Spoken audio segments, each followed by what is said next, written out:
I'm Alexandria, and you're listening to the Mona Lisa Show.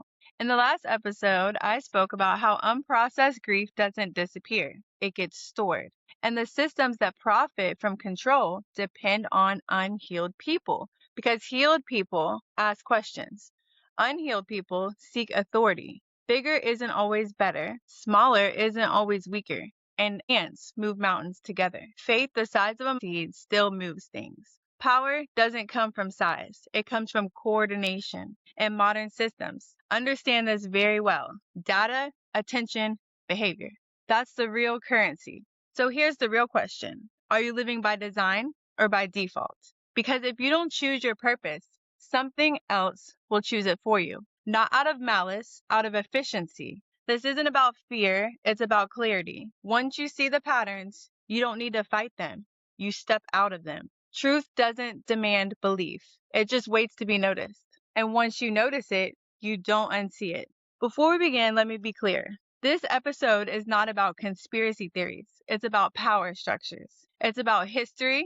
It's about how societies have always relied on interpreters and the unseen, and how that role has evolved. In ancient Greece, city-states consulted oracles before making major political decisions. Today, governments consult predictive models, data analytics, and digital infrastructure. The question isn't mystical, it's structural. If interpretation shapes decision making and decision making shapes civilization, then who interprets reality now? Today, we're going from Aristotle to algorithms. Who interprets the future now? Once, humanity climbed mountains to ask gods what to do. Kings paused wars to consult a priestess. Empires waited for smoke, entrails, birds, dreams. Today, we consult dashboards. We wait for projections. We follow predictive models. The oracle never disappeared. It evolved. The question is no longer, do we have oracles? The question is, who interprets reality now? And more importantly, who holds them accountable? Aristotle wrote ethics and politics as one continuous inquiry. He was clear. Good character does not develop in isolation. Virtue requires structure. Structure requires law. Law requires political organization. For Aristotle, ethics without political architecture is theory. Politics without ethics is corruption. He argued that the aim for both the individual and the state is the same, human flourishing. Happiness, not pleasure, not wealth, but a cultivated character aligned with reason and virtue. And here is the critical insight. The state is an educational force. Institutions shape behavior. Law shapes character. Environment shapes moral development. If that was true in 350 BC, then what shapes character today? Let's define oracle historically. In ancient Greece, the oracle of Delphi, located at the temple of Apollo, priestess known as Pythia, consulted by city-states, generals, kings before battles, before colonization, before lawmaking. Her role, interpret divine will. Her power, legitimacy. The oracle did not make decisions, but her interpretations shaped them. In Rome, augurs interpreted bird flight patterns to guide state action. In the Hebrew tradition, prophets delivered divine messages that redirected political life. In Constantine's era, 313 CE, Edict of Milan, religion became integrated into imperial governance. The oracle function always had three elements: interpretation of unseen forces, authority granted by the collective, influence over political outcomes. Now pause. Here, we still live in a world governed by interpretation of unseen forces. The difference is the unseen forces are no longer gods. They are data. Today, global decisions are shaped by predictive cloud computing, enterprise databases, AI modeling, military data systems, financial infrastructure software.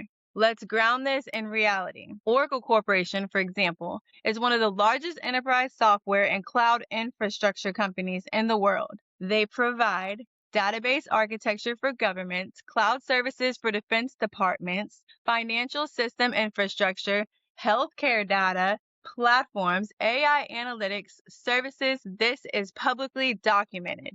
They are not alone. Amazon Web Services, Microsoft Azure, Google Cloud, These companies power military logistics systems, public health databases, intelligence, infrastructure, global banking networks. That is not conspiracy. That is infrastructure. Here's the structural shift. In ancient times, the oracle interpreted divine will. Today, infrastructure companies interpret data models. Data becomes prediction. Prediction becomes policy.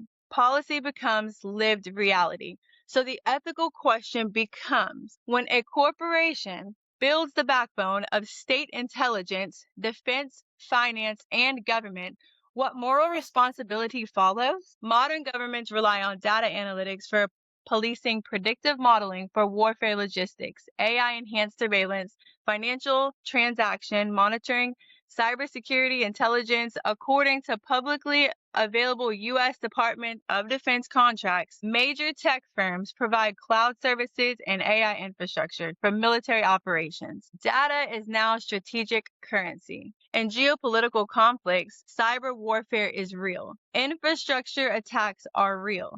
AI-assisted intelligence gathering is real. Cloud infrastructure is now a national security asset. If Aristotle said political organization shapes character, then digital organization shapes political organization, which means digital architecture shapes collective behavior. Algorithms influence what information you see, what narratives trend, what content is amplified, what emotions are triggered.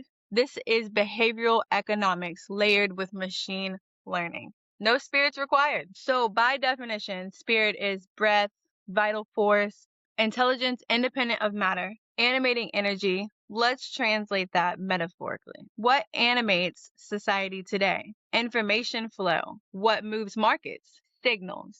What mobilizes population? Narratives amplified by digital systems. We live inside invisible architecture. It's immaterial, yet it governs material outcomes. In that sense, the modern spirit of society is algorithmic, and whoever interprets and structures that flow holds immense power. Again, not supernatural, structural. Now we must stay disciplined. It is irresponsible to claim any one company secretly orchestrates global conflict without documented proof. However, it is entirely responsible to ask, should infrastructure providers be neutral? How transparent are government tech contracts? Who audits AI decision making in defense? How do we prevent regulatory capture? What ethical frameworks govern cloud-based warfare systems? These are real policy debates happening now in the European AI Act, U.S. congressional hearings on tech regulation, national cybersecurity frameworks, data sovereignty discussions. The issue is not evil masterminds. The issue is concentrated structural power. And Aristotle would demand, if the state exists to cultivate virtue, what happens when private infrastructure shapes the state? The goal of all collective action is the greatest happiness of the greatest number, not profit, not efficiency alone, happiness through cultivated character. So ask, are our digital systems designed for flourishing or for engagement metrics? Are predictive systems aligned with human virtue or optimized for behavioral manipulation? Who ensures that the architects of our digital reality operate within moral boundaries? The oracle never disappeared. It moved from temple to terminal, from incense to server racks, from prophecy to predictive modeling. The question is not whether data infrastructure is powerful. It is. The question is whether we understand its influence, whether we demand transparency, whether ethics keeps pace with scale. Aristotle warned us, politics without ethics collapses. We might add, technology without ethics destabilizes. So the real inquiry is not who is controlling the world. It is who designs the systems that shape human behavior, and how do we hold them accountable? Study, don't assume, question, don't accuse, because clarity, not chaos, is what strengthens a civilization.